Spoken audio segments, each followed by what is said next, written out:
तो कौन बताएगा? कौन बताएगा कि कल्याण करने वाले को शंकर कहते हैं? कौन बताएगा उसके स्वरूप को कि उसकी कोई मूर्ति नहीं है?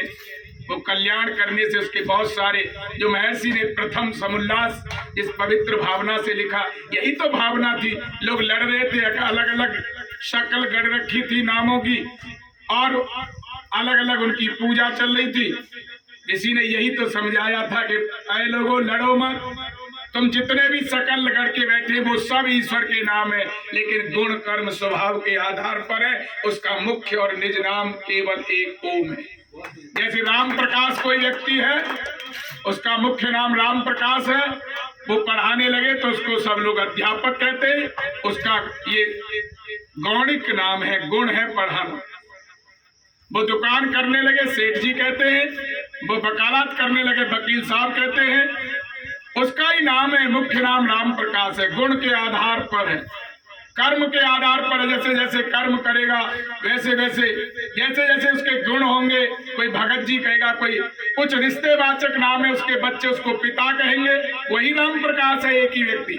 उसके छोटे भाई के लड़के उसको ताऊ कहेंगे, बड़े भाई के चाचा कहेंगे, बहन के बेटे मामा कहेंगे, एक ही नाम है। साले के बेटे फूफा कहेंगे, राम प्रकाश है। लेकिन जैसे जैसे रिश्ते हैं वैसे वैसे उसके नाम होते हैं।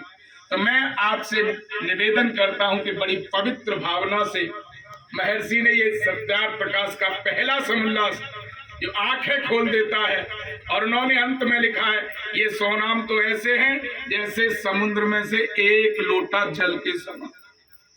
बाकी तो अनंत नाम है, जो भी सार्थक नाम है सब ईश्वर के नाम है। तो भक्त जनों को तुम ही सच्चा शंकर दे सकते हो।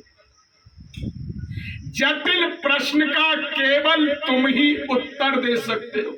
कौन देगा उत्तर? जटिल प्रश्न का केवल तुम ही उत्तर दे सकते हो, और सिसकी वाले हर आंगन को सरगम दे सकते हो, और जितने भी घायल हैं सबको मरहम दे सकते हो। जितने भी घायल हैं सबको मरहम दे सकते हो। मनुज मनुज के रक्त से कर श्रृंगार रहा है, उठो दयानंद के सिपाहियों और समय। और अंत में